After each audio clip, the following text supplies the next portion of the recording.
We are so thrilled to be partnering with Hinge. Hinge is the dating app designed to be deleted. As you all know, I'm a huge Hinge advocate as I met my partner of almost 3 years on the app. Even before meeting him, Hinge was always my go-to app because I met more relationship-minded people here and had some great dates. Clearly, I haven't been on the app for a little while, but I re-downloaded it to check out some of the new features. One that stood out to me was the voice prompt, my best friend's take on why you should date me, where your friend can hype you up. Not only does this make the profile creation less daunting, but it's not always easy to see your own green flags. So to test it out, I asked Yue some fun prompts to get her take on what I could put if I was dating again. So the first one, how long have we known each other? What was your first impression of me and how has that changed? Julie and I have known each other for almost 10 years. My first impression of Julie was that she's very social, but I've learned that she has a lot more depth to her beyond the social butterfly that she is. My next prompt, what do you think are my green flags? I would say she's deeply loyal. She believes in love, curious mindset, and she is fearlessly ambitious. And then last but not least, what kind of friend am I? Julie is the kind of friend who will always have your back, no matter what. Damn, that feels nice to hear. So download Hinge and try voice prompts today. Then find someone worth deleting the app for. I was so excited to get my shipment from Last Bottle Wines in the mail the other day, full of incredible red wines, all from Napa Valley. I love wine tasting, so having this to my door couldn't be happier. Also, couldn't be more excited that today's episode is brought to you by Last Bottle Wines. If you don't know already, they're a Napa-based online wine shop with a twist. They offer just one handpicked wine per day until it sells out, and they're always at incredible prices. We're talking 30 to 70% off retail. And the best part is that there's no subscriptions, no fees, and no minimum purchase. And I could not be more excited to bring this offer right now because they're having a marathon sale, which is coming up March 28th and 29th. Even better, we're offering Dateable listeners 10% off your first order with code DATEABLE. So if you are a wine lover like me, this is a great time to join. And did I mention that shipping is 100% free? So what are you waiting for? Mark your calendar for March 28th and 29th or get on it earlier if you want. You can sign up at lastbottlewines.com and use code DATEABLE and find out why Last Bottle is the most fun way to discover and buy amazing wine. The Dateable podcast is an insider's look into modern dating that the Huffington Post calls one of the top 10 podcasts about love and sex. On each episode, we'll talk to real daters about everything from sex parties to sex droughts, date fails to diaper fetishes, and first moves to first loves. I'm your host, Yue Xu, former dating coach turned dating sociologist. You'll also hear from my co-host and producer, Julie Krafchick, as we explore this crazy dateable world. Hey everyone, welcome to another episode of Dateable, a show all about modern dating. Here's a word for you, cheating. Cheating. Julie, what's your experience with cheating? I've actually never cheated or been cheated on. That you know of. That I know of. Good point. Good point. That's probably a really great thing. Well, my experience with cheating has evolved through the years because the definition of cheating changes from relationship to relationship. And I realized that before you get into a relationship, you should probably identify what cheating is. Very true. So why we're talking about this topic of cheating is because have you heard of a site called Ashley Madison? You probably have.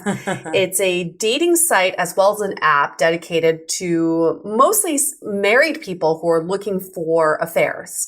And they had a scandal back in the 2015, years ago about revealing the identity of some of their members, which was huge because the whole, selling point of the site is that there's discretion and anonymity and privacy, but that really compromised everyone's privacy. The people at Ashley Madison have agreed to talk about, one, the product and their site, and also referred us to some of their members on why they use the site, how they've used it, and what has been the outcome. So this episode is dedicated to cheating and Ashley Madison. First, we spoke to Paul Keeble, the Chief Strategy Officer at Ashley Madison, to just get a general idea of what the product is and why people use it. So Paul, tell us a little bit about Ashley Madison for anyone who may be unfamiliar with the site. Ashley Madison is a site for married people to have affairs outside of their primary relationship. And we've had more than 60 million people join the site since we launched in 2002. So is it primarily a website or app or both? So we have both a mobile website as well as the mobile apps. Primarily, people tend to use the mobile website because having an app on your phone leaves a little bit of digital lipstick, which is something we try to avoid as much as possible. I was going to ask that because I feel like normally apps are more popular, but in this case, I could totally see why you'd want to go back and like log in somewhere. Yeah. Digital lipstick. I haven't heard that before. That sounds very risque. So as the chief strategy officer, I'm just guessing that a lot of your work is kind of demystifying affairs and cheating and removing the stigma around having an affair, because on your website and all of your messaging, it's always about two consenting adults. So what are some like the major challenges that you currently face? So you're right. The bulk of my work is really trying to talk to people like yourselves and to your audience and try to help them understand really what is happening in the world of infidelity. You know, my job isn't to go out and try to convince a happily married person to have an affair, because no 30-second commercial or an amazing interview on the best podcast out there is going to do that. But before you make a judgment based on what, Hollywood has told us that what infidelity is or what your religion has said, let's look at the data. And because we have data that no one else has, we can really talk about it. And one of the biggest myths out there is that, it's only men cheating and they're just a bunch of horny married guys looking to cheat on their wives. Whereas there's equal amounts of women on the site, and they are in fact the ones who are cheating for sex. More so than not, men are cheating for emotional reasons. Interesting. Oh, I would have thought the opposite. Yeah, for sure. Why is that the case? Well, we had some work done recently with Dr. Alicia Walker out of the University of Missouri, and she focused her first study on why do women cheat. And what she found was that the majority of women that she interviewed, who were all Ashley Madison members, were either in sexless or orgasmless marriages. They were otherwise happy and or content with their spouse. So they weren't looking for a divorce or otherwise unhappy within their marriage, but they were not willing to live a life, with this one particular void. So they sought to outsource their sex life via Ashley Madison, looking for primarily physical relationships that would fulfill that either sexless or orgasmless gap they were experiencing. So as someone who works at Ashley Madison, I'm sure it's a little hard to separate your professional and personal life. What does your wife think about you working for Ashley Madison? It's a great question. But there's a bit of an odd side benefit to working at Ashley Madison, as well as being the #1 married dating website in the world.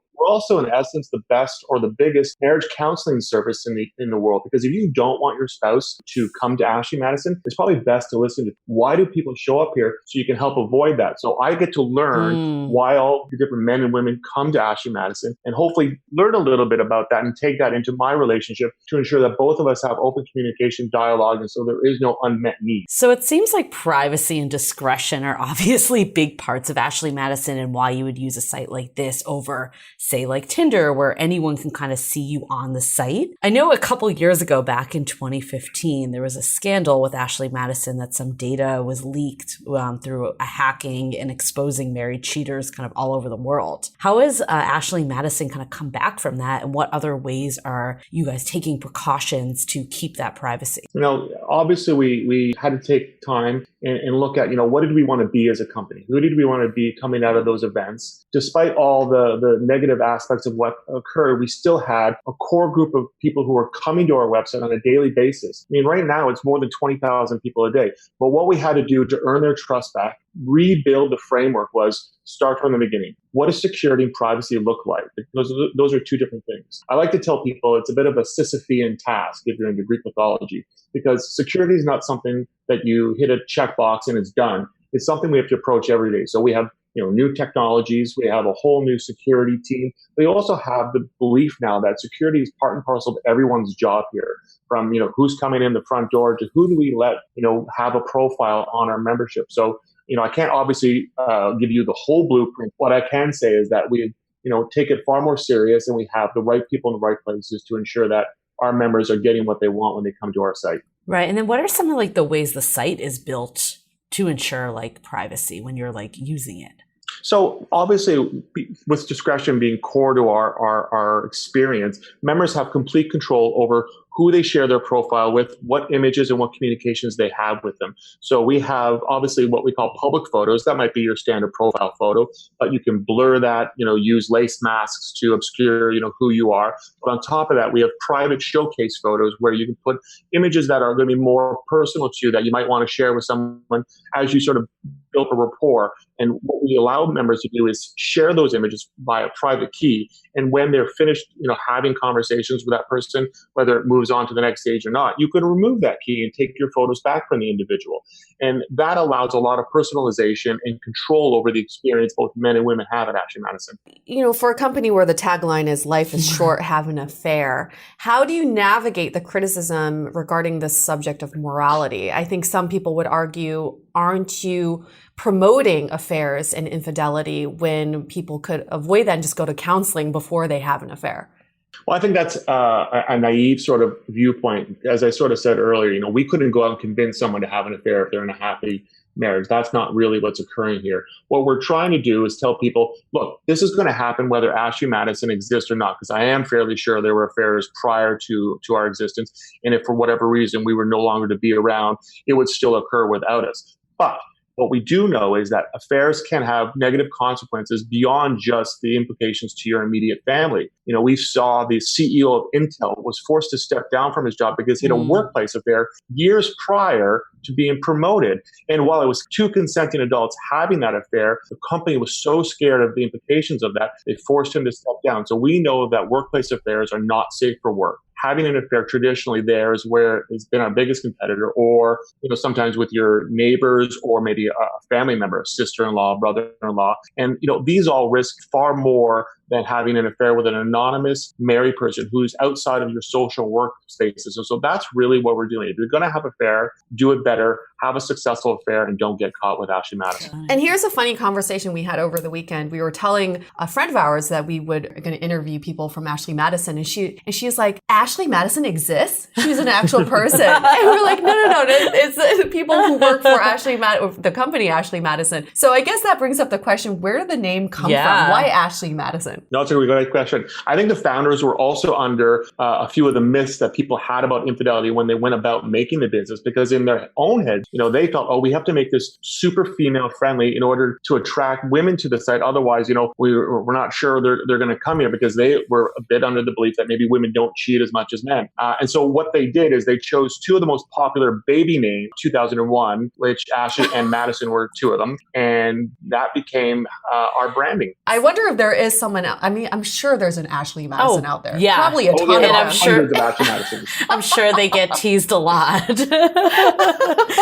Another question for you about just like the site overall. It's like people have like usernames. Like how do they kind of like remain like anonymous while being on the site, or do they just use their real names? Yeah, so the most part, people use usernames so they can obscure their identities and, not reveal it to their potential affair partner until they've sort of vetted them in a way that says, we both have the same likes. We're here for the same reasons. Our timetables and schedules sort of meet up. And so, you'll have all sorts of really unique usernames. People will do all sorts of different ways to communicate and help them stand out within the platform to ensure that when people are browsing in their city, that they, look like a promising affair partner. Got it. And I assume people aren't doing like Facebook Connect or like some of the ways that people no, so unlike a lot of different dating sites and a lot of different social platforms, look at my Instagram. We don't connect to any social properties. You're not going to be sharing your profile. And we do not sell any of our members' information to third parties. There's no advertising on the Ashley Madison platform.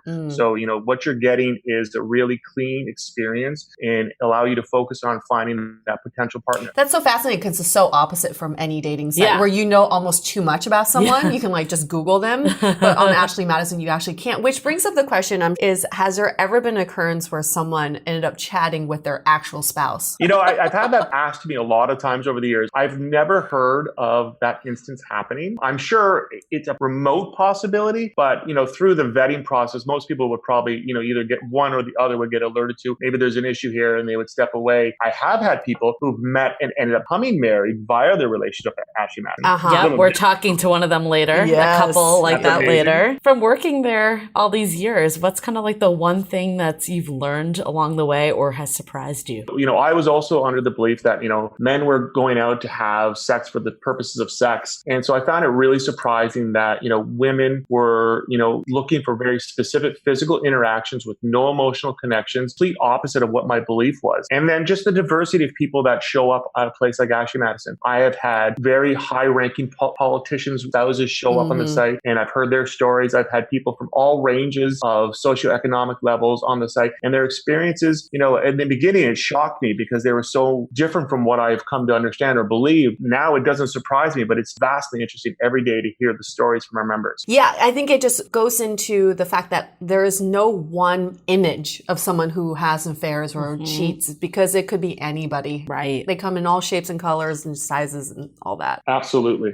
Then we spoke to Isabella Mize, the Director of Member Relations, who's collected lots of data on why people are on the site, how they're using it, and why they're using it. So what types of people join Ashley Madison? Our core business offering really is discretion.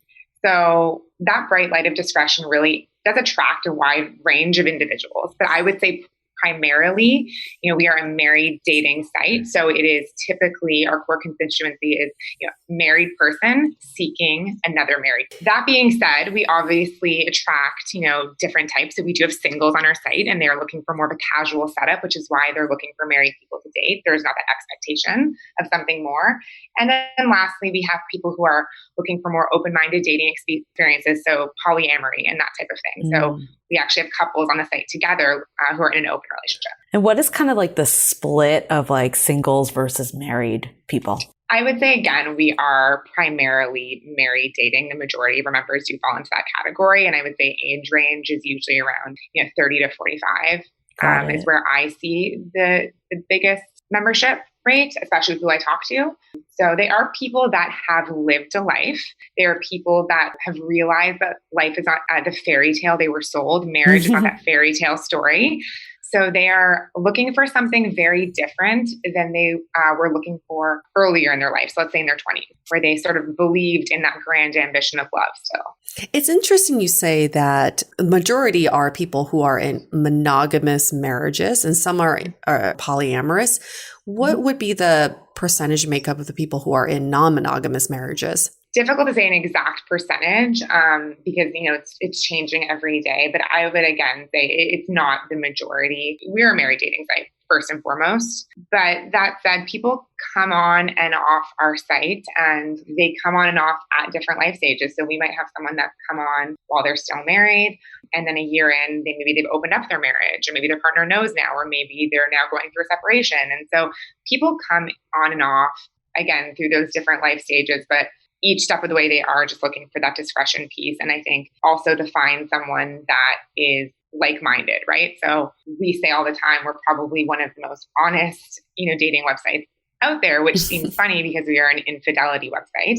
But really the people that come to our site are so transparent from the get-go about what their situation is, what they want. There's no false pretenses is what draws people to our platform. And then what's the split like men and women? So when I first started here 2 years ago, one of the first things we actually did was we brought Ernst & Young in to do a full audit of our membership, specifically because a lot of people didn't think there were much women cheating, right? Didn't think there was as much women on the site. And so we, again, in an effort to shine a light on the reality of infidelity, we wanted to really dispel that myth and show what was really happening. So Ernst & Young came in, and in their report, they revealed that we had a pretty balanced gender ratio, 1.13 active females for every one active paid male. So more women than men. And that surprises people. And, I'm obviously a woman myself, and I'm in my 30s. And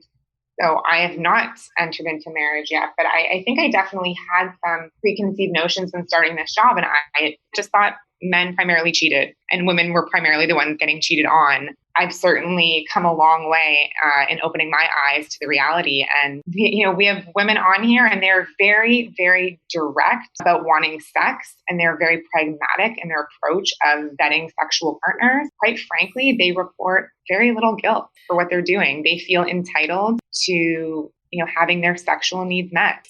I was having a conversation years ago in New York with a girlfriend of mine who was cheating on her husband at the time. And I said to her, it's very rare for me to meet a woman who cheats. And she's like, no. It's not that more men cheat, is that less women get caught cheating. Yeah. There's certainly stat out there that by Esther Perel, who's a very well-known Belgian psychotherapist who's focused on infidelity. And she said that rates of female infidelity have gone up by 40% since the early 90s, whereas rates of male infidelity have remained relatively static. And I don't know that it's more women, like you said, are actually cheating, but I think more women are coming forward now and actually speaking about it because I just think there's a lot less consequences. So when you say, women are just better at concealing it, I think because historically women have just faced a lot more consequences for having an affair. Their kids could have been taken away from them. They were financially dependent on their spouse. Whereas now, obviously women are much more active in the workforce and there's just a lot less consequences they're up against. And I think that's why you're seeing more women not only, cheat, but forward about it, talk about it openly, about stepping outside their marriage. It's very interesting to see. And the way that society sees a woman who cheats versus a man who cheats is so different. If a guy cheats on his wife, you would think, oh, of course he would. Even if he's married to Halle Berry, he's going to cheat because he wants something new. But if a woman cheats on her husband, people would think, oh, he must not treat her very well. She must be lacking something in that relationship. So we have kind of a double standard when it comes to cheating. That is so true. What about sexual orientation? So there is obviously an option, male seeking male, female seeking female on our site. Again, I wouldn't say it's our core constituency, but there's definitely, that portion of our membership on the site active. All types. A lot of people say what occupations are more likely to cheat, religion, places around the world. We just released our top city list. It's not just people in big cities cheating. It's not just people in suburbs cheating. I think there's not one place that's immune to it. Cheating is a universal behavior. It's existed before our platform came to be, and it'll be around long after we're gone. It's just something that's one of those universal behaviors. And I think as, we become more open to talking about monogamy and the challenge that exists within monogamy, I think you're going to see a lot more people moving forward, designing their own rules around marriage and what monogamy means to them. But with that said, and I've been thinking about this for a while, and correct me if I'm wrong, but it feels like the membership base, what draws people to Ashley Madison, the excitement of cheating. It's the blurred profiles. It's not knowing who the other person is. It's also doing something that is kind of not, kind of morally not right for some people, and they find that exciting. So as a society, and we see in some of the bigger cities where there's so many different configurations of non-monogamy, when these relationships really take off and as these numbers increase, do you think that's a threat to the Ashley Madison membership base because it makes cheating no longer that exciting? No, I don't see it that way. Because again, we have a lot of open couples on our site, and even with them, they're still so concerned about discretion and keeping it between them only, because I just don't know that we're there yet. I think there's a fear of judgment. So they don't even tell their best friends that they're in an open relationship.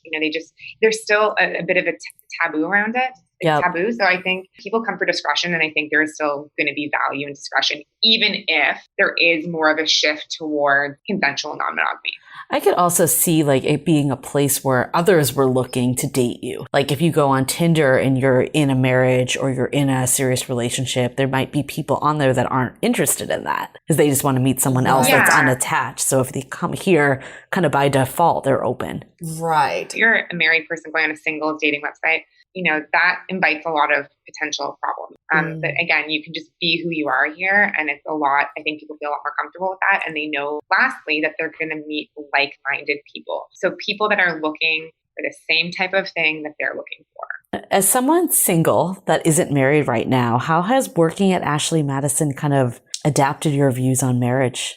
I also get that question quite a bit, and it's really interesting because I didn't know what to expect when I took this job, and obviously all of these types of things crossed my mind. In an interesting turn of events, I think it's made me more optimistic about marriage. Interesting. I think the reason for that is I get to speak to people every day and hear their pain points or hear where maybe things didn't work out a certain way and, kind of those challenges that they encounter. So I feel like I have a much more realistic viewpoint about marriage and monogamy. And I think I have a lot of really helpful lessons I've almost learned from other people just who have already experienced that. I have a better sense of what a successful marriage could look like. And I feel more empowered to design a monogamy agreement that works for me and my partner when I do decide to get married one day. That kind of makes sense because we interviewed someone who was a divorce lawyer. Yeah. And he told us that through all these cases, he learned how to have a successful marriage. Right. So it kind of makes sense to see some like having the data points of what makes a marriage work.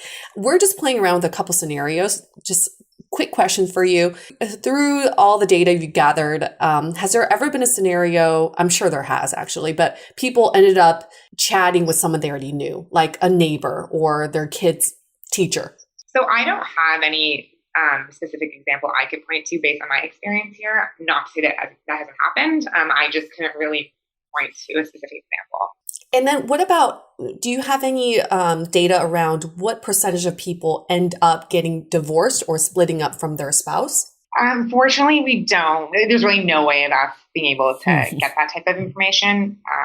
Anecdotally, I've spoken to members who have chosen to end their marriage after spending some time on our site. But there's a lot of people that use our site and it supplements their marriage in a really positive way. And they will report that it's actually helped them stay married. I guess it's just there one thing that's kind of surprised you over your time working here. The number one thing that surprised me is people who are happily married step outside their marriage. Before, I only thought people who were unhappy in their marriage or looking to exit their marriage would have an affair. But it's actually people who consider themselves happily married and want to stay with their partner. Fascinating. Very Can't wait to fascinating. talk to someone like that. So why do people cheat? What is the science behind cheating? That's why we spoke to Dr. Tammy, a certified sex therapist and a licensed couples therapist, and the author of several books, including The New Monogamy and Why You're the One Who Cheats. We are very fascinated by this whole conversation about cheating and infidelity. Why do you think people cheat? It's such a broad question. Like, I think there's so many reasons that people cheat.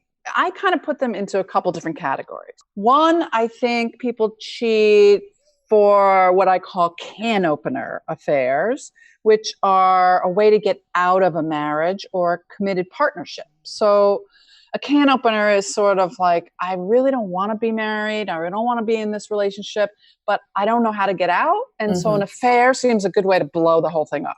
Do you find that with people that are like have children or some other obligation more than ones that don't? I find women do it more than men. They sometimes do it before they even know they want out. So they're cheating and it's kind of like swinging from branch to branch. They're like, oh, maybe I do want out. I just didn't even know how to say it. And now that I'm in an affair, I realize I really think my marriage is over. It's also sometimes a way to make the other person break up with them. So that's a can opener. What's the other category? The next one is really the wake up or break up affair. Like, this could be the wake up call that we really need to say, how the heck did we get here? And, you know, I've had couples in my practice as a therapist that have said, this affair could be the best thing that ever happened to us. So that's kind of like the wake up, we're headed for trouble. Our marriage has been asleep. Our relationship wasn't going in a good direction. And now we have a chance to rewrite the whole history of our marriage practically by defining it in a different way. You know, sometimes you need kind of a big catastrophe or a crisis to say, do we really want to be together? And if we do, we have to create a whole new marriage because this is not working. I think it can be a way to wake up your marriage for some people, not for everybody. So in both of these scenarios, there is something going on that's not positive in a marriage. And that's when people explore outside the marriage. Do you find that there are also circumstances when two people are perfectly happy and they still seek out extramarital affairs? You know, there's studies that say people cheat even when they are having great sex, even when they're happy in their marriage. I don't think it's ever about the other person. I have to be honest. I would never, ever blame the person who you're married to, because if you're cheating, you are not looking necessarily to be with someone else. You're looking to be someone else. So, you know, it's really about you as the cheater. It's not about, with all due respect, the person that you're cheating with. And it's really not about your spouse. It's totally about the part of you that you are becoming in your affair, like the part of you that you're bringing out in the affair. And for whatever reason, you feel like you can't be that person in your marriage. That's about you. And it certainly is a springboard to talk about what's going on. But I don't think that's about the spouse. That's super interesting. I guess like my question when you were saying some of these reasons, like why just not talk to your spouse about it? Like why say that you're feeling unfulfilled or like you're feeling like you need more in something? Why do you think people turn to cheating opposed to just having that open and honest communication? Well, isn't that the $100 question? Especially if you're the one that's being cheated on. That's a really good question because I think that if you're the one having an affair, sometimes the opportunity is just too delicious. Like a lot of people cheat. They say that 80% of people cheat because of the opportunity. And if you think that you'd never do it, you may never have had the opportunity, or it just may not have been as big of a potential. Like it's really hard to turn down that opportunity when it's in your face. And what I found is that when people come back from an affair and they're sitting in my office and they're sitting on my couch and the person that was cheated on is looking at the cheater and they want an apology. They want that person to say, I can't believe you were on Ashley Madison. I can't believe you cheated with that person at work. I really want you to be remorseful and to tell me that you're really sorry. Most people are really not sorry for the affair. I mean, people don't usually come back and say, well, that really sucked for me. That was terrible. But they really are sorry that they hurt their partner. Yep. They're sorry for the fallout. They're sorry they were on the news or, whatever happened. But they're usually not sorry for the affair. The affair is the fun part. Like, that's really exciting. It's exciting to be this other person, like, someone that you're being flirted with, or that you get to be a different person online, or you get to feel younger or more attractive or sexy like that. There's nothing wrong with that. That's fun. It's the crash and burn that's the horrible thing. And most people don't wake up in the morning and say, I wish I could hurt my partner today. Like, most people think they have good intention. Let's explore that for a sec, because we talk about some of the main motivators for cheating. And some of that is you can become a different person, live a different life. Mm-hmm. But there's also that kind of like going behind your partner's back. They don't know. It's really a kind of a no. Society looks down upon it. There's stigma attached to it. That also makes it exciting for some people as well. So if we were to, let's say in society, normalize cheating, as some cultures have done, I know in France, they really see cheating as a normal thing. And I also see that when I worked in Beijing for 2 years, it's very common for like one of my friends' fathers who's in their 60s to move back to China from the US and take on extramarital affairs because, like you say, Dr. Tammy, the opportunities arise because these younger women want an older man to take care of them. And two, it's a status thing. If you're an older man and if you are at a certain status, you got to take on some mistresses. And that's, wives are just kind of like accepting that. So as we normalize cheating, do you think that makes cheating less prevalent? Well, it's such a good question. Like, if you could cheat and it was allowed, would you cheat? So there's two things going on there. Like, if you were in an open relationship and your partner was like, go ahead, do whatever you want, it's not really cheating. Right. Yet, if it's in a situational environment where everybody's doing it and you feel pressure to do it, it's really about your own personal integrity. Like, how do you define your own integrity? How do you feel about yourself around cheating? Because cheating, I define by three things. You are having an outside relationship with someone who's not your partner. You are having some kind of sexual contact with them, whether it's online or maybe it's a sex worker or maybe it's just through a webcam or sexting, but there's some kind of sexual thing going on. And then the third part is the dishonesty. Right. So, it really depends on how do you feel about keeping secrets or lying to your partner. Or some people feel like it's just, this is my private life.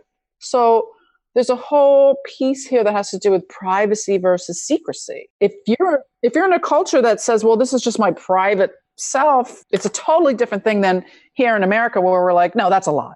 I mean, we're in San Francisco Bay Area where polyamory and open relationships, like ethical non-monogamy, where essentially you take out that dishonesty factor, has been kind of on the rise. Like, have you seen this in other areas? Like, how is this like changed cheating?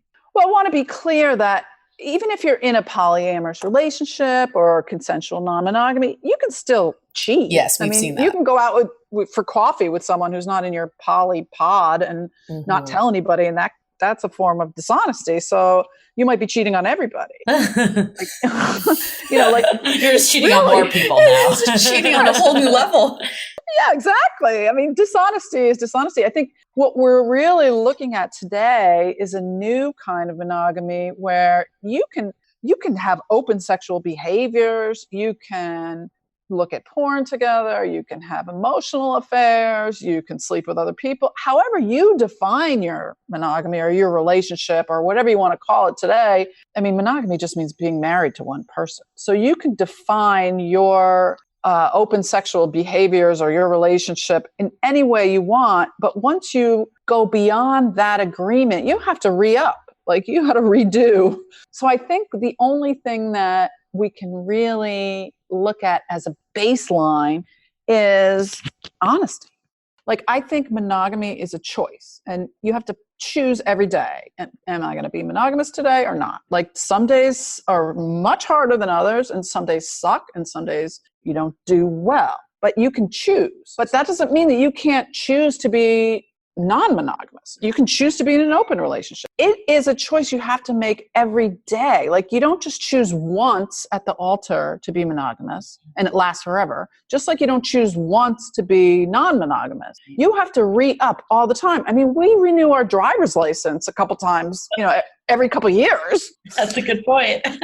Also, I think things change. Like, I mean, I've talked to friends. Totally. This is like, currently I'm looking for a monogamous relationship because I've dated enough and I want that. But in 20 years, when I've been married to the same person, who knows what I'll feel? Totally. I'm not there. Exactly. Relationships are developmental, and so is your monogamy. The typical profile of an Ashley Madison member is someone who's married, seeking extramarital affairs. And we spoke to a guy in his 50s who's been married for 25 years about why he's using the service. Tell us about your experience on Ashley Madison so far. Been, for the most part, really good. It is a way to meet people who are in similar circumstances to mine, where you're married, but there's reasons that you're not divorced. Actually, more or less met with 3 people, only one of whom I've had sex with.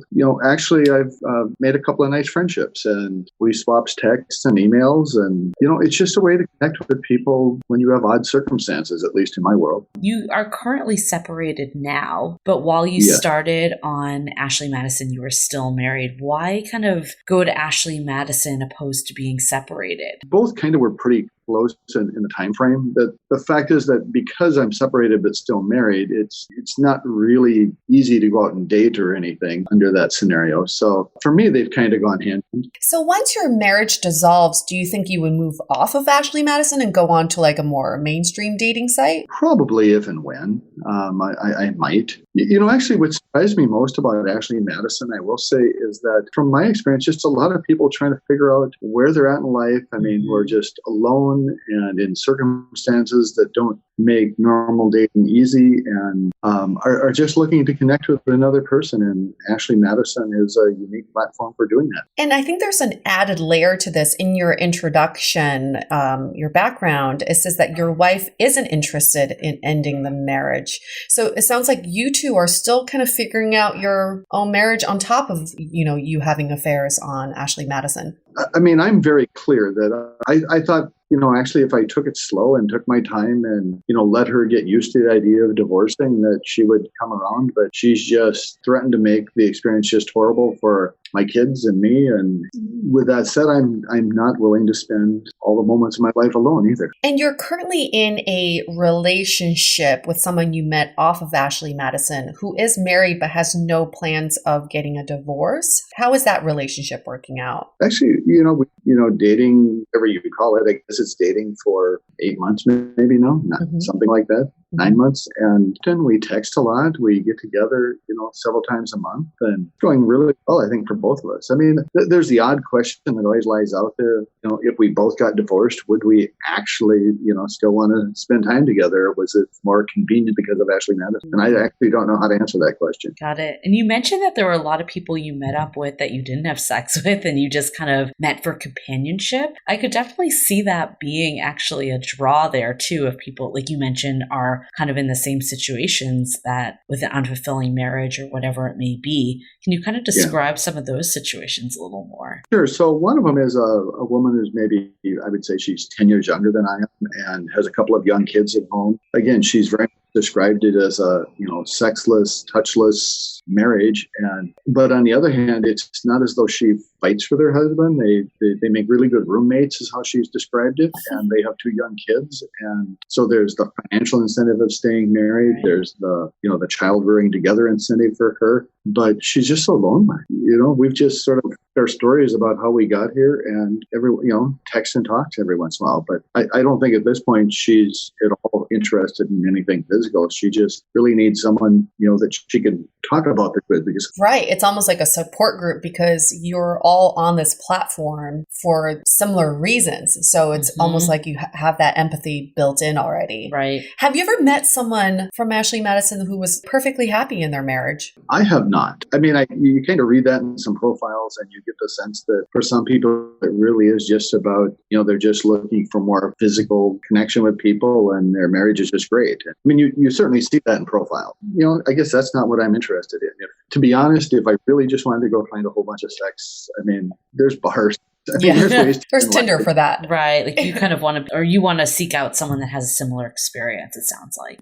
Very much so. And I also would say that any relationship I've ever been in, it always begins with, let's be friends first and then talk about the other thing. I have no interest in just random, mindless, sex. Maybe once or twice. I want to meet someone. I want to have a connection. And then if it becomes physical, that's not where things start in my life. Do you still believe in marriage? That's a tough one. And actually, I've wondered that. Certainly not right now. I'm pretty angry and bitter about that. There's something wrong with marriage if you go years upon years without ever being intimate. And when you want to talk about it, it gets nowhere. And I'm just totally fed up and tired of that part. Would I ever think of marriage again? Maybe. First, I have to get over this one. Yeah, right. First things first. Speaking of profiles, what do people tend to put in their profiles? Let's start with yours. What are the important points that you put in your profile? Yep. So in terms of mine, I thought a lot about it. And I was very clear that I am separated, that if and when I become friends with someone, I'd be happy to share sort of the whole story. It's not as though I feel like I have anything to hide, but on the other hand, so on Ashley Madison, in my profile, I talked really a lot about that idea of friends before lovers. I talked about, there's a story of how we get here.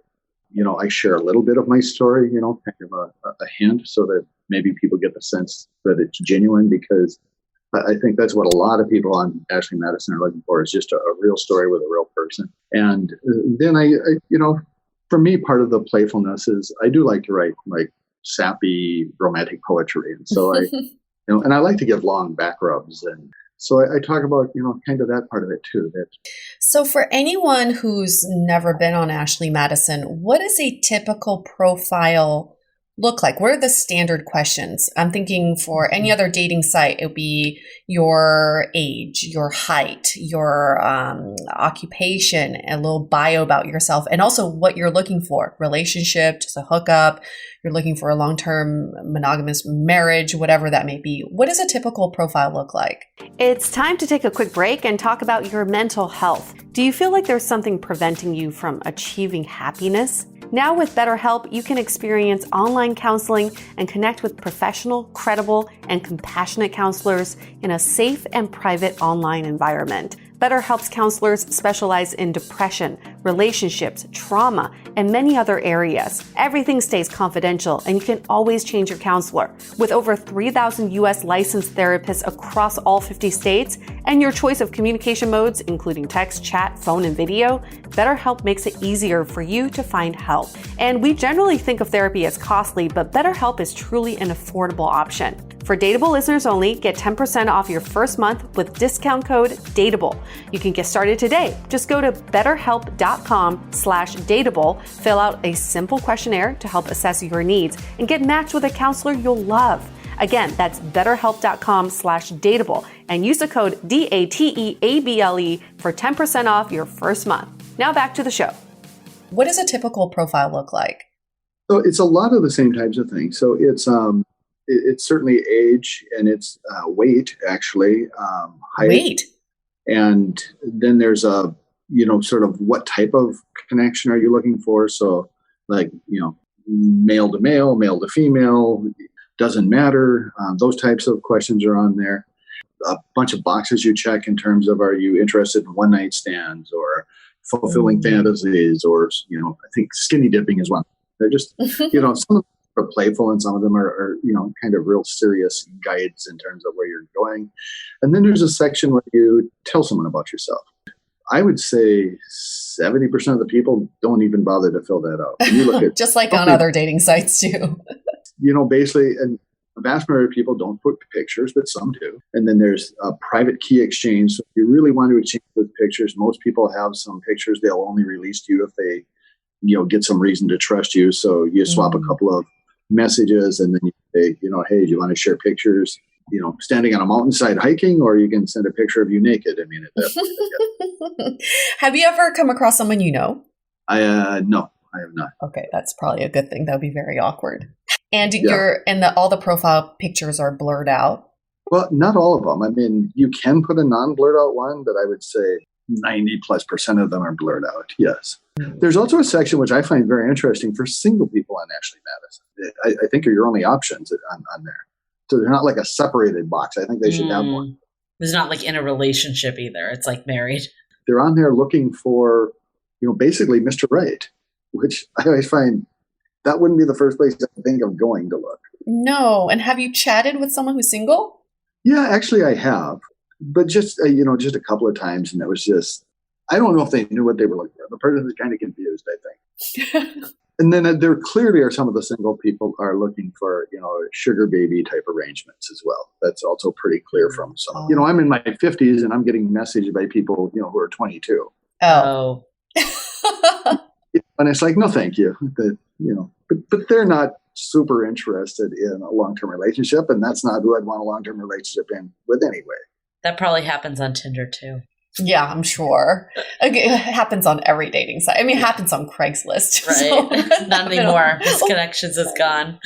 So what do you think is your ultimate goal here? What do you want to get out of this Ashley Madison experience?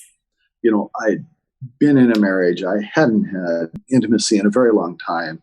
I was separating, and I thought, I'm tired of being alone. And I had that brief affair, and it was like, oh, wow. This is what actually being with a human being who cares about you is like. It's kind of sad, but it was on my birthday. I'm sitting there thinking, I'm just going to fill out my profile. Yeah. That's what I did on my birthday evening last year, was fill out my profile. And then I sat another week before I even thought about it. And I thought, I might as well send a message. I filled out my profile. So it was like one tiny toe in the water at a time. And then I sent a couple of messages and got responses. And a couple of people thought my writing was charming, which made me feel good. And so my ultimate goal, I don't know. Right now, it's, to be connected to someone. Let's hold that thought for a sec. We'll get right back to it. This episode is sponsored by Via. We all know there are things that can help set the mood in the bedroom, but did you know a little THC could also do that? Yes, Via has developed a unique blend of pleasure-enhancing cannabinoids, libido-strengthening herbs, and a low dose of THC all into one mind-blowing gummy called High Love. This gummy, wow, it will awaken your senses, increase blood flow, and intensify any sexual experience. I've been pleasantly surprised by the High Love gummies because it is just the right amount of THC for me to have a good time without feeling sleepy. And hey, if THC is not your thing, Via also offers a wide array of other gummies without it. And everything legally ships in 50 states with discreet packaging directly to your door. So if you're over 21, you can get 15% off and a free pack of award-winning Dreams THC plus CBN sleep gummies with our exclusive code DATEABLE at viahemp.com. That's VIIAHEMP.com. Let the gummies work their magic. Head to viahemp.com and use the code DATEABLE to receive 15% off and one free sample of their Sleepy Dream Gummies. That's viahemp.com and use the code DATEABLE at checkout. Take your passion and pleasure to a whole new level with high love from Via Hemp. This episode is made possible by Badlands Pets. As you all know, Mojo, my precious baby, is the reason why I found love in the first place. He made me feel love again. So I would do anything to ensure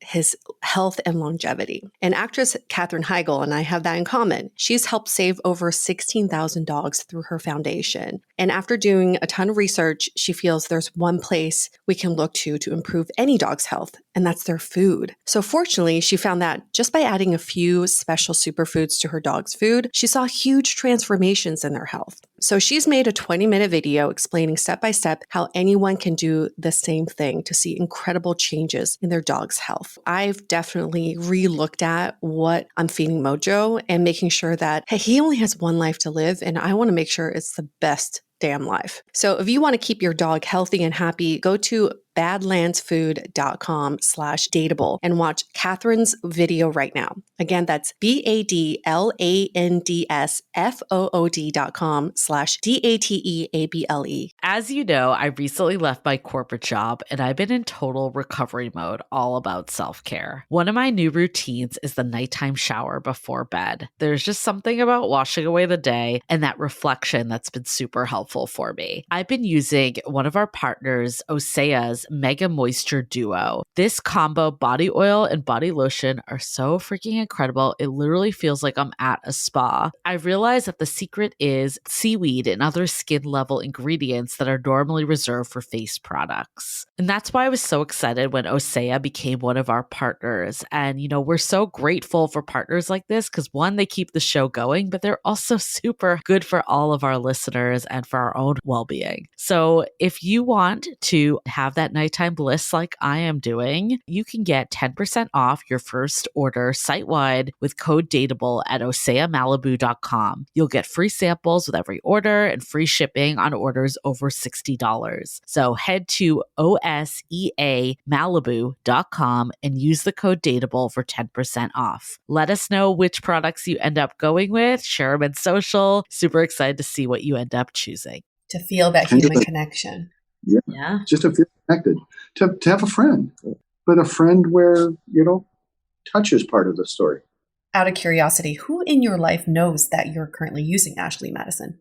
No one. No one. Okay. I mean, the friends I've met on Ashley Madison. That's it.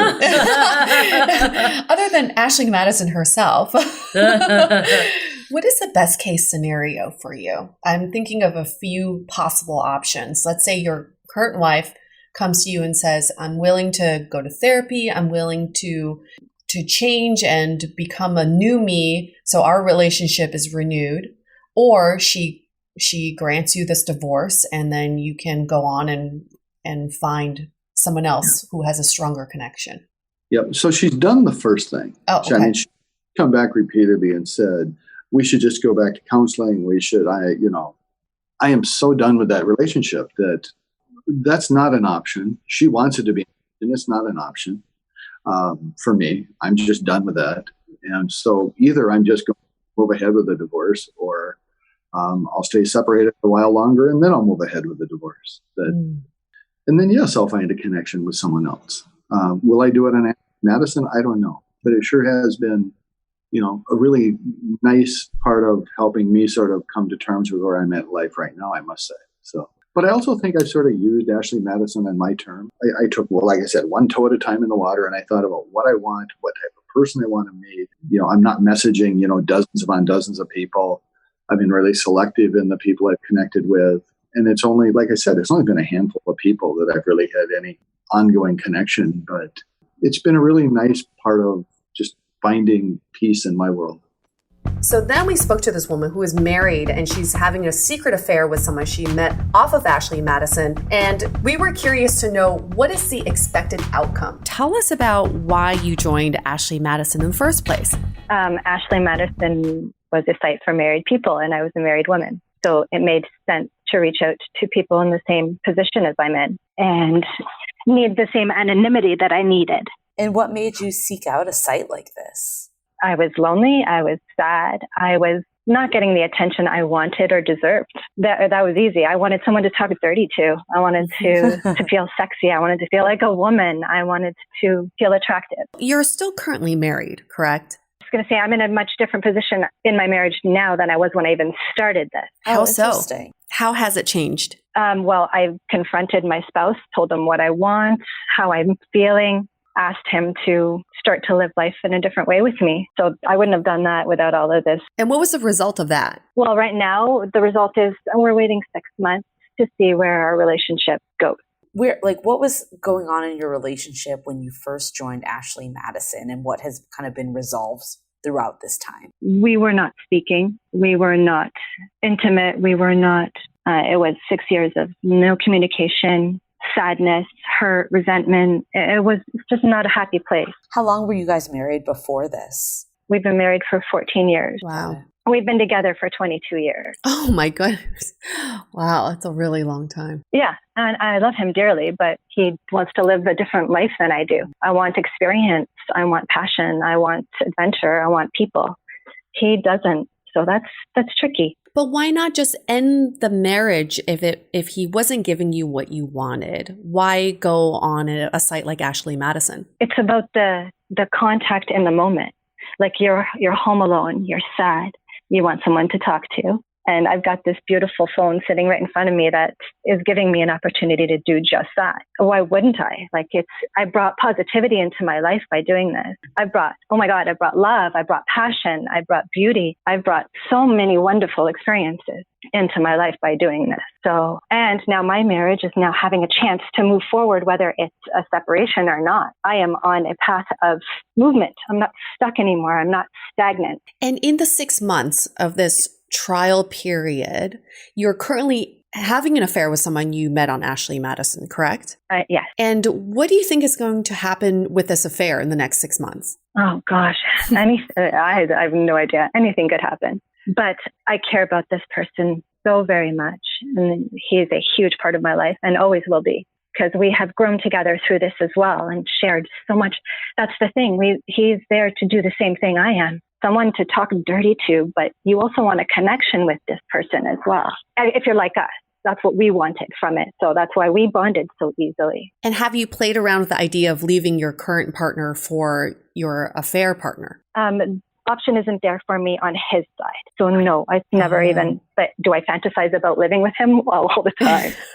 Do I fantasize about a life with him? Absolutely. I'm in his house all day, every day. So what is the game plan for the 6 months then? If you are still having this affair and you're moving your marriage forward, whether that means, like you said, to a separation or not, what is that game plan? That is the game plan. To continue to be positive and to enjoy my life experiences, so that I keep moving towards things that are exciting and fun for me. This call alone is like making my whole day. Like, this is too cool. I would not be getting an opportunity to discuss something that you can't talk about. My best friends don't know this. My partner, my life is half and half. I'm in a la-la land all the time. It's a choice I'm making for myself daily. I'm just going daily. These are the choices I'm making for me now, because they're good, happy, positive choices. And you said your partner, you guys are working through your marriage, but your partner still doesn't know about the affair. No, we're not working through our marriage. I said we've given ourselves the time to work through our marriage. Well, there's nothing actually happening yet. This is just, I've been pushing, and now I've gotten to a place where he's at least he's present in the moment. Got it. And I have 6 months now to talk to him a little more and to spend time with him and build a relationship. It's hard, but I don't like him. I'm upset at him. I'm hurt by him. These are not feelings that are gone. So we have to deal with them because it deserves that. My marriage deserves that. My family deserves that.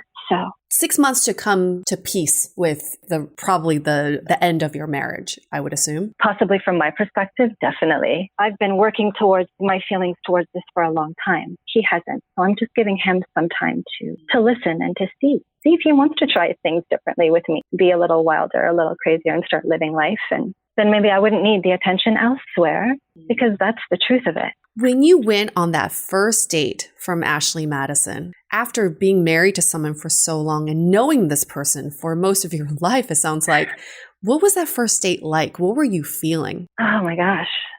In regards to my relationship or in regards just to the experience in itself? Just you. What were you feeling? For me, when I met him, I got out of my car and gave him a big hug. I felt like I'd known him my entire life, and he sat in the car with me and we sat for hours, and he kept asking to kiss me and I refused to kiss him. He had a really incredible masculine way about him that is what I needed. It's what I wanted. It was good.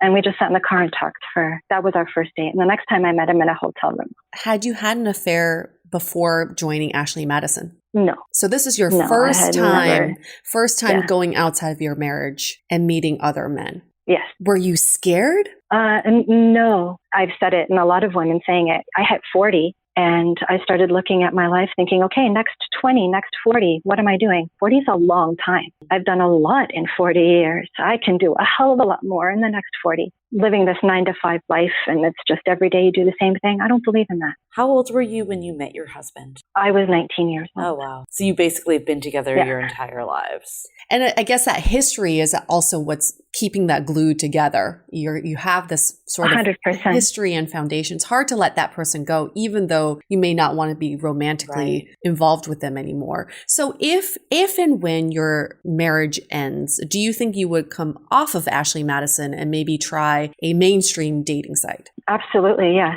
Yeah, I mean, I think I've met a lot of great guys on Ashley Madison. Like, a lot of great guys that are willing to just give you some attention, and they don't even want much from you. They just want to like see your boobs or whatever. But they want to like because they love those boob shots. They'll still ask for them.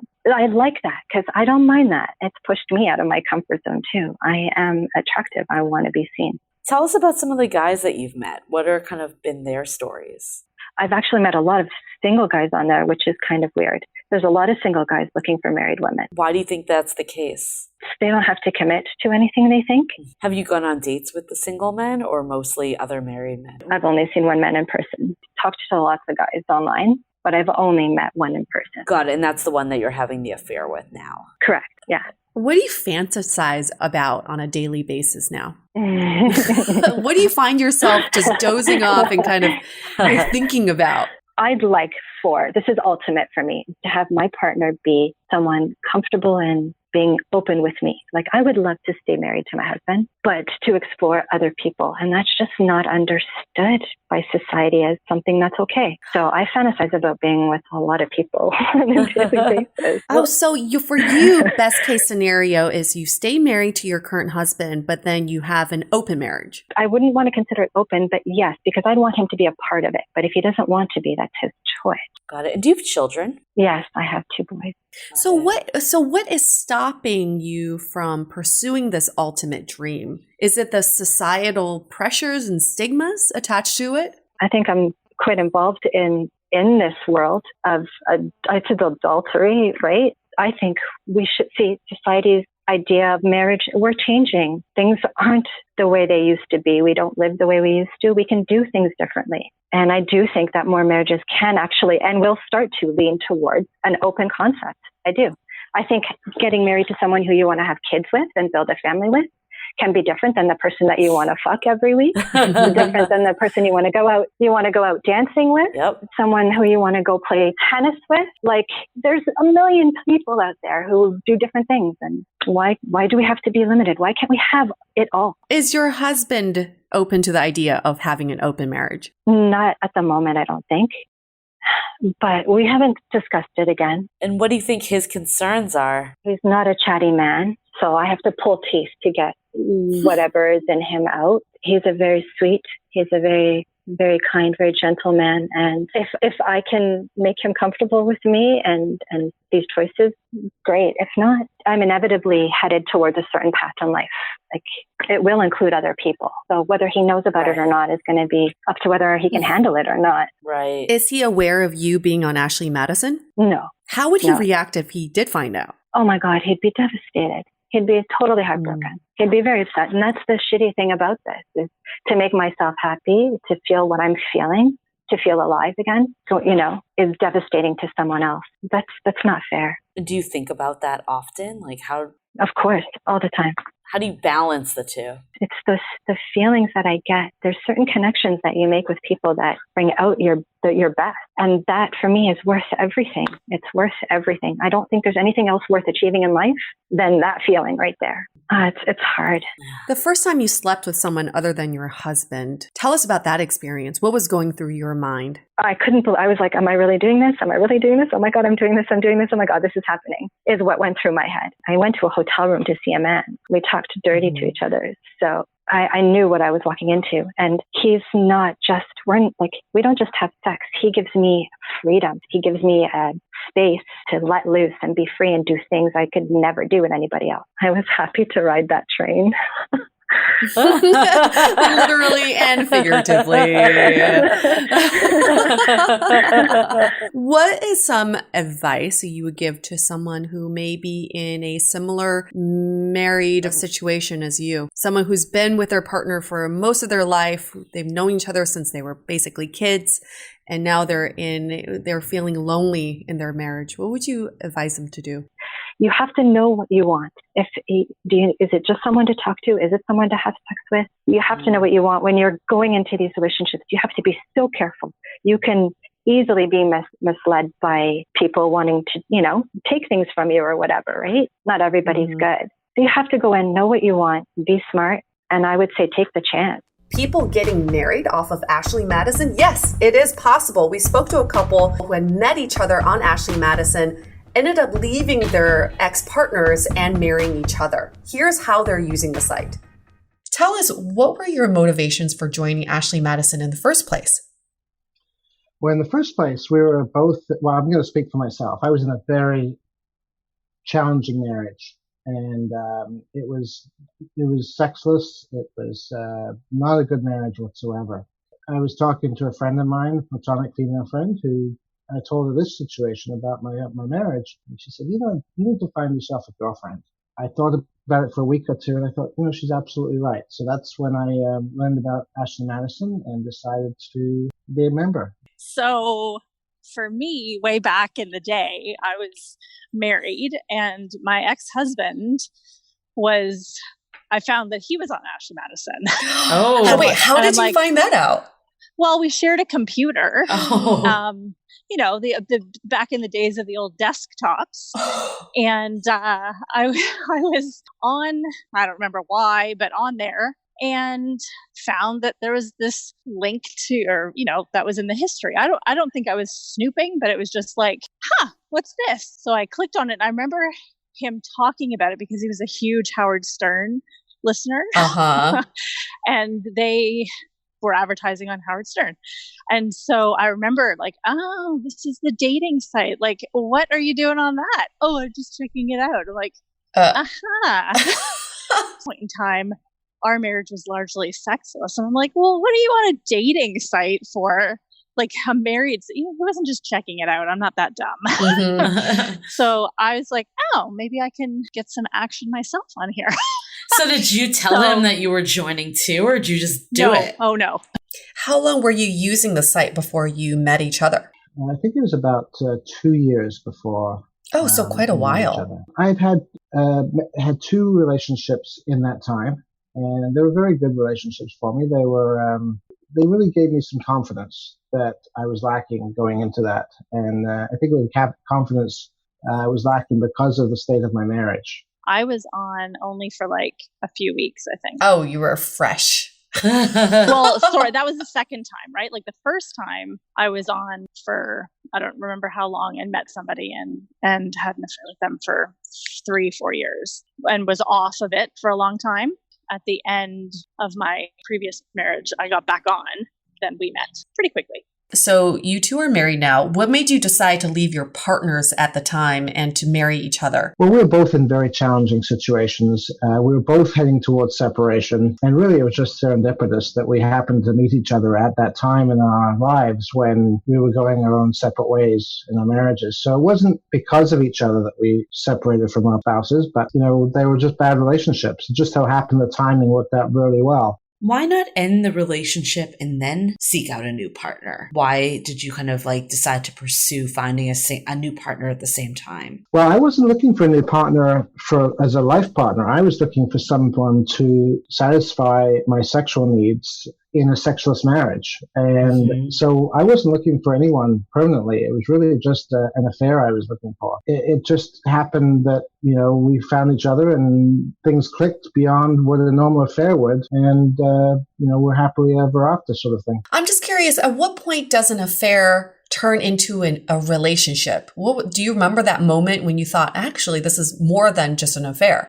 I do remember the moment. It was actually very quick, chatting probably for 3 weeks before we even met. And then 6 weeks after that, we were thinking this was something really serious. And why was that? I think it was just a combination of everything. We had so much in common. We were coming from the similar backgrounds. We had similar kids, ages, and similar lifestyles. And we just fell in love. It was something that was beyond what a normal sexual affair was all about. It was an emotional affair at that point. And how did you evolve your current relationship into an open marriage and you're both back on Ashley Madison? So hours and hours and hours of discussion and open communication about what we both wanted and what we both didn't want, which was to cheat on each other. So in our capacity, in our minds, the cheating piece is to have an emotional affair with somebody. So, he and I have that together, and we don't have any room for that for anybody else. And so that would be the cheating piece, and also the secrets and hiding that kind of stuff. The physical piece isn't for us cheating because it's just a physical connection. We are not believers in monogamy in the traditional sense. Somebody coined it where you're committed to your life partner, but you have fun relationships on the side. The idea of marrying somebody and having one sexual partner for the rest of your life is not the way we were built and not the way we were wired. That can quite easily lead to boredom and then affairs after that. So we didn't want to get into that cycle of marriage, boredom, affair, marriage, boredom, affair. So we said off the bat, well, let's explore other people and keep things interesting. And we can come home with stories, and that spices up our sex life. What is preventing the same thing happening again with your previous relationships where you could possibly find someone you have an emotional connection with and then end up with them? That's another great question. It really is something that we've talked about a lot. And that's why I think we have full disclosure in our relationship. She knows what's going on in my fun relationships, and I know what's going on in hers. But we're also going into these relationships knowing that we're not looking for a life partner. We're looking to enjoy the time we spend with these other people, and that's it. It's a different mindset because we are so satisfied at home, and we weren't before. Do you guys ever fear that you're going to fall into a sexless marriage with each other, or is that a non-issue? It's certainly something that we guard against. Like, when we're busy, we have 3 adult children, some who are still partly at home, partly not. And it's a little hard to get some alone time. So, we're very cautious about that and always want to make sure that we connect with each other because that's the most important piece. Like I will put off meetings if I don't feel like he and I are in a good place. Like and meetings with other. Meaning, like we haven't been physical with each other or, just like things aren't kosher at home. I'll, postpone a meeting with somebody that I'm seeing because I don't want to upset the apple cart at home. Got it. So you always prioritize your own relationship over these additional ones on Ashley Madison. We always hear that relationships that are born out of affairs tend to be rather fragile in the beginning because there is that PTSD element where you're kind of like, I don't know if I'm getting the itch to cheat again, or I'm identifying behaviors in my partner that I could see as cheating. What were some of those initial humps that you two had to get over, and how were you able to get over those? Yeah, so he was amazing because I had more of those fears than he did. And he was just very always open with me, and I still to this day thank him for just taking that time to be like, oh, I've got this meeting. Yes, it's a true meeting. And no, it's not, not with anybody else and blah, blah, blah. And so I didn't have any reason not to trust him. And that's the one thing that we wanted to guard against as well for the open piece, because that saying, once a cheater, always a cheater. We didn't want to be that person. And yet we both identified within ourselves that could possibly be a thing, that, the physical piece was big. I spent, from 19 to 35 with my ex-husband who really didn't like sex. Wow. And so I knew that there was more stuff I wanted to do out there. Right. And same with him, right? So he, had a significant chunk of his life in a sexless marriage, and he wanted to experience more. But why Ashley Madison? Like, why use this site opposed to Tinder or any other dating app out there now that you guys are publicly open? Again, I think it's because of we've got stuff to lose kind of thing. And also the people on the other sites could be people we actually know. So just to clarify here, we are not actually publicly open. We're only open. No one knows we're open other than we. Got it. We do. So yeah. So we don't want this to be common knowledge, because it's a stigmatized relationship. Right. Yeah. And adult children, they're not far enough ahead in their life experiences to understand that kind of stuff. Yep. Right. Makes total sense. Just wrap up this conversation. What I'm learning from you two is that what you really did was establish baseline what cheating is. And then you said, okay, anything below that is not cheating. So you kind of like redefined that word cheating. So whatever you're doing now on Ashley Madison isn't actually considered cheating in your relationship. Right. So like I said before, the typical Ashley Madison member is a married person seeking extramarital affairs. But did you know single people also use the site? And we spoke to one woman who is just that. She is single and strictly using Ashley Madison for dating. So tell us about why you joined Ashley Madison in the first place. To be honest, joining it for me, I don't have to worry about a man getting attached to me, because I'm a very independent woman. I like to take care of myself, and I like to have my freedom. So how did you find out about the site in the first place? When you Google dating sites, it was just one of the sites that pulled up. And are you currently on any of the other dating sites like Tinder or Bumble? No, I'm not. Ah. So are you exclusively on Ashley Madison? Yes, ma'am. And are you in any sort of relationships with anybody you've met on Ashley Madison? No, not currently. I am not. Got it. And what are you ultimately looking for? Companionship and friendship. Got it. And what has been your relationship history up until then? What's kind of made you decide that you want to do this more for purely physical and less of an emotional connection? I have been single for 7 years, and I've dated single men. I've dated married men. Maybe the married men are just able to give more attention. Interesting. They're able to give more attention. Can you explain that a little bit more? When you spend time with them, when you're with them, you're going to get 100% of their attention of the time, because you're not with them all the time. Oh, so you're kind of like the novelty for them. So when they're with you, every minute counts. Yes. Got it. You said that you've been single for the last 7 years. Before then, were you in relationships? Yes, I was married. Got it. For how long? 6 years. And do you want to get married again? No, I don't. Oh, why is that? No, I don't. I'm so open-minded. I mean, when you love somebody or when you want to be with somebody, I'm at the point now that you can do that for more than one person. So you don't believe in monogamy? Right. Are you looking for long-term, non-monogamous relationships, or are you looking for more casual encounters? I would like long-term built upon friendship. But if there's not going to be a friendship, then maybe just a hookup. These married men on Ashley Madison, how have they reacted to you being single? Some have been surprised. I've had quite a few people question me too, to be honest. They think that if I get their information and want to talk to them, I'm going to direct them to somewhere else to have them pay me money. I was thinking scammers. Yeah. I was thinking even their wives could be using you to catch them in the act. That's where my head went. I was thinking scamming for money.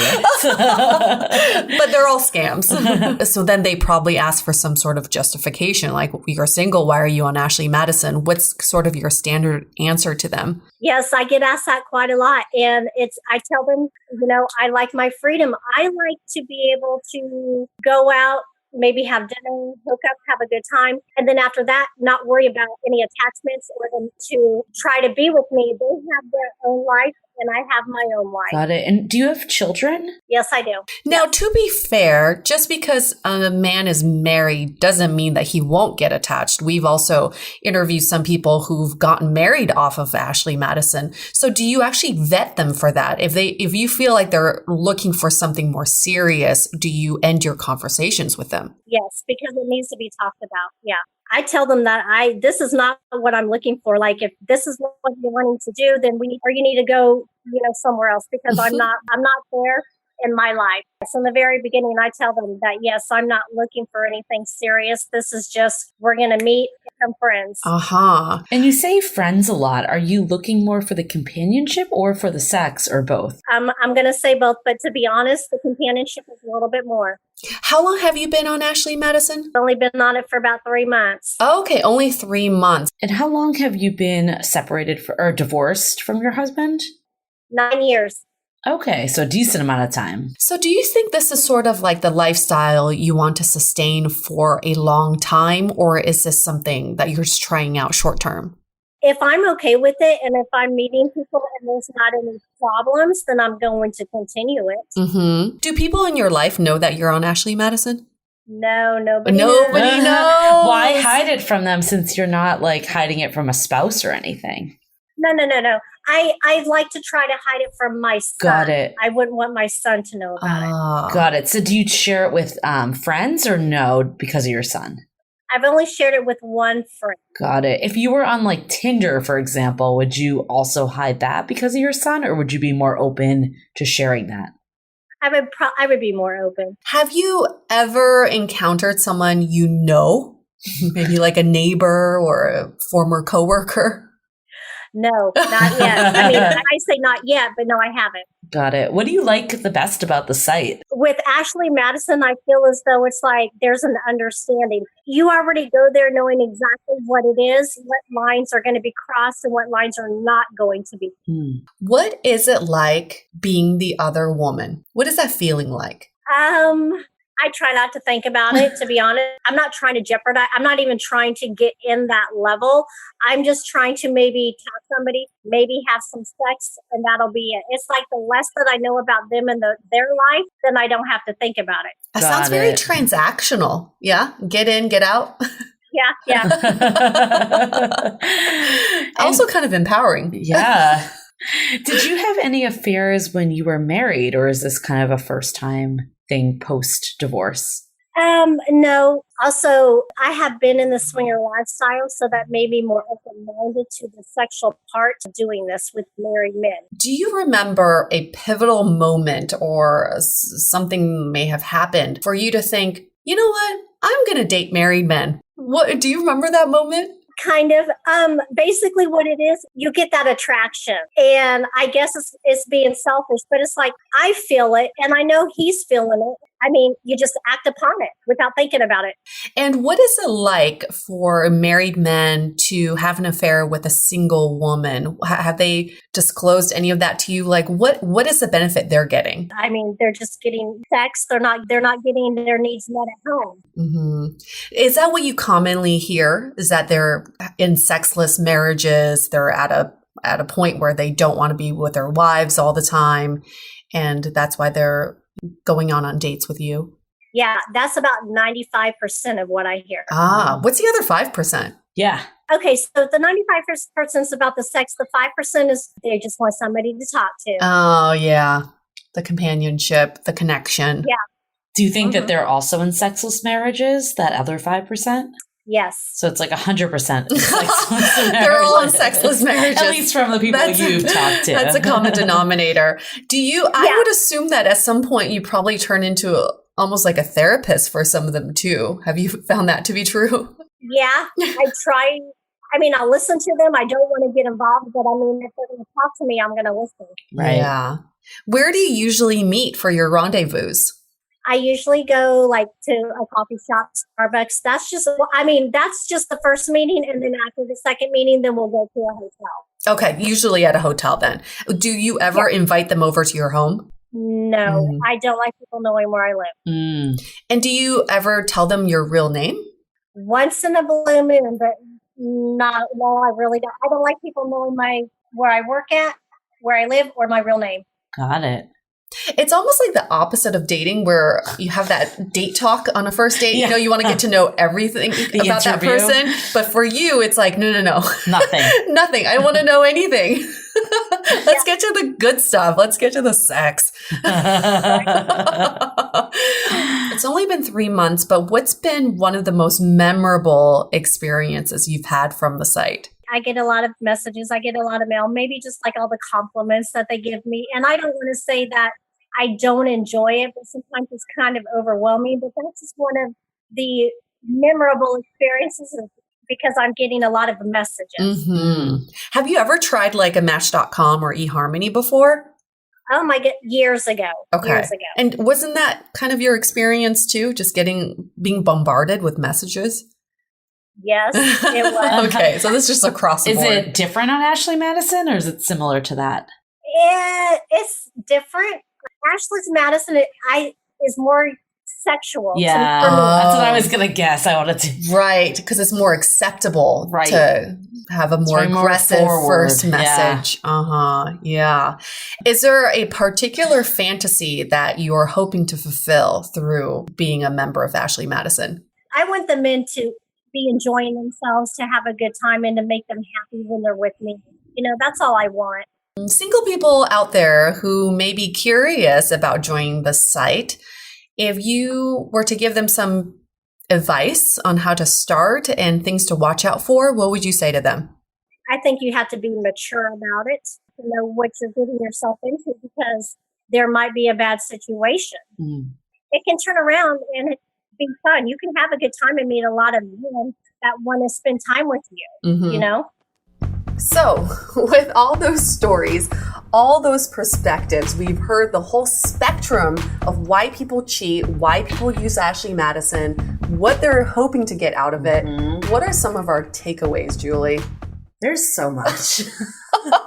I mean, I think this was enlightening. I think I always thought of it like cheating, the people that would go to a site that's dedicated to cheating. I would always think there was like a sex first mentality, but I was actually very surprised to hear that a lot of it was very emotional. Obviously, people were looking for sex, but I think it was filling that emotional void. Like we heard a few people that just were in sexless marriages for years, or the one woman where her husband basically just didn't even look at her and acknowledge her. Even the single member just like saying like she really just wanted attention from different men and just like really like dating married men because they gave her their full attention. So I feel like there was a lot of just personal fulfillment that happened, not just from sex, but from like the whole experience and what they were getting from it. There's no one profile. No. You kind of think of like back in the day when cheating was so looked down upon, you think of this profile, slimy person who's, looking to just have sex and then go back to their wives and like act like nothing happened. But that's not the case. There's so many reasons for why people cheat,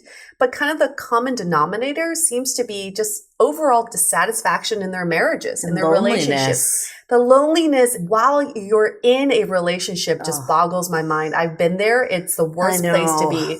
It's the loneliest you'll ever feel. So I think for a lot of these people, it's not just about sex. It's about companionship. And it's about someone who understands what they're going through. Yeah. I mean, I think a lot of our listeners are single. A lot of the people we spoke with have been married for years. A lot of them met their significant others at like 19, 20 years old, like very young in their life. And I think sometimes, I know I felt this before, as a single person in your 30s, you're just like, why hasn't it happened for me yet? Like all this stuff. But I think this is a really good perspective that the grass is always greener too. Yeah. And just because like you feel like you need a relationship to be happy, that's not going to always make you happy. You need to get happy on your own. And I also feel like with cheating, we are very quick to judge other people for cheating. Yeah. Oh, how could he do that to her? How could she do that to her husband? But we're not meant to be monogamous. I do agree with Dr. Tammy. I don't think we're innately monogamous people. So if we are in a monogamous relationship and we have that temptation to cheat, I think the first thing we need to do is observe what is happening. Why do I have these temptations Am I unhappy in my relationship, or am I unhappy with myself? Am I going through something, or are there changes in my life that I need to tackle first before I act upon something that could hurt someone else in my life, someone I care deeply in my life?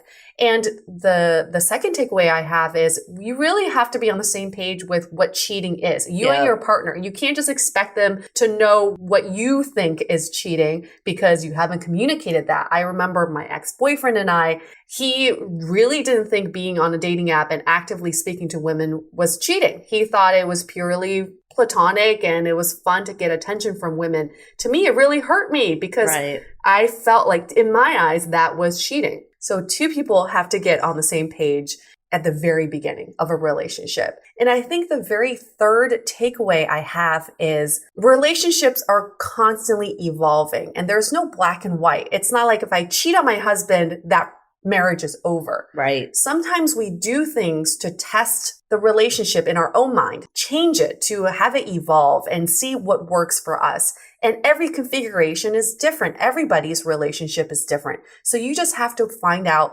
what works best for you. But you have to have that kind of baseline integrity. Like, how do I push the boundaries without hurting someone? I think we asked a couple people too of like, why didn't you just leave? Like, why cheat? And I think that was the one takeaway for me is like easy as like a single person that doesn't have any dependence that it's like, oh yeah, I'd just leave. Yeah, and, like, just get out of there. Financially stable, all of that. But like some people have children, they have financial obligations. Like who knows what could be some of the reasons.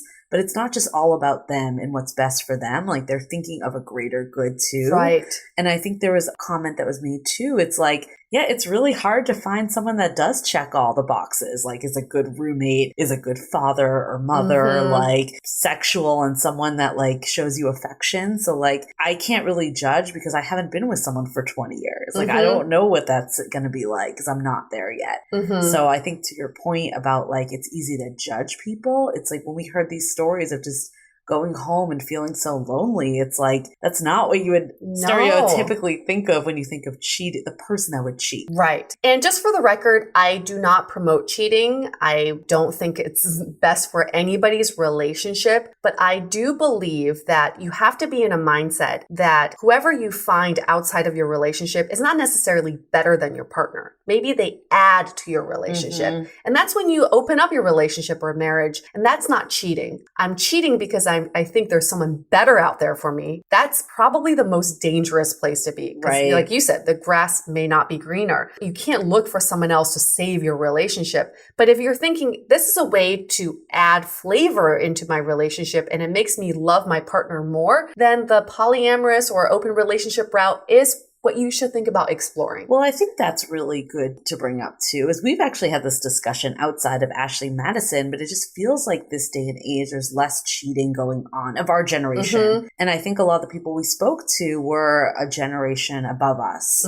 And I feel like in our day and age, people are just more gun shy to commit in the first place, or there's this whole like movement of like ethical non-monogamy. And I think that whole piece is like this notion that people aren't necessarily meant to be monogamous, but half the problem with cheating is this like betrayal that happens. So like if we could still accept that our like primal instinct isn't necessarily to be with one person and one person isn't going to do it all for us, but we can remove that betrayal, there's a healthier side of at least that communication that's happening. And that constant communication, constant updating is so important in a relationship. I've actually spoken to quite a few couples who are in couples counseling right now. And this is a typical scenario is one person is unhappy and has been unhappy for a long time, hasn't told the other person, building up all this resentment, and they go to therapy and it end up exploding in their face because it's that lack of communication and built up resentment. We have to keep each other updated on how we're feeling. If we're happy, if we're unhappy, keep each other updated so there are no surprises and you're not building up that resentment. So we actually had this training at work about feedback. And I think actually this was meant obviously in a business context, but I think it really applies to relationships. It was like, you have to do it in a timely manner. If you wait 2 months after something happened, people, one, just don't necessarily, it's not top of mind anymore. Mm-hmm. It also feels like you've been like resenting and building up and like harboring this information. So I think the feedback of the feedback training was to basically tell people kind of as soon as possible in a way that is kind of open and inviting. And I think that is like great advice for relationships too, because I think, again, like I don't want to judge other people because I'm not in their relationship, but I think like the more we can just communicate upfront and like keep those lines of communication open, I think that's something that like is so important in relationships that we're kind of all like trying to really grab onto because we weren't taught these skills. Then I think that could be a way that like could prevent some of this from festering and leading to something greater like cheating. Yeah, absolutely.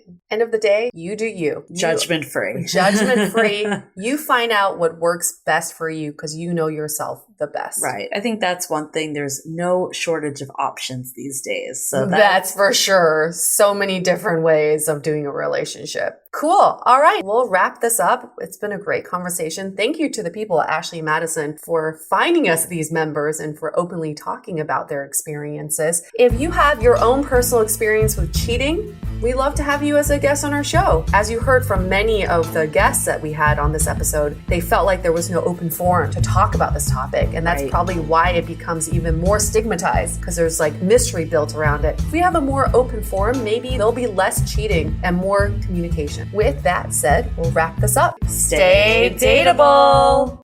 Want to continue the conversation? First, follow us on Instagram, Facebook, and Twitter with the handle @DateablePodcast. Tag us in any post with the hashtag StayDateable, and trust us, we look at all of those posts. Then head over to our website, dateablepodcast.com. There you'll find all the episodes as well as articles, videos, and our coaching service with vetted industry experts. You can also find our premium Why series where we dissect, analyze, and offer solutions to some of the most common dating conundrums. We're also downloadable for free on Spotify, Apple Podcasts, Google Play, Overcast, Stitcher Radio, and other podcast platforms. Your feedback is valuable to us, so don't forget to leave us a review. And most importantly, remember to stay dateable.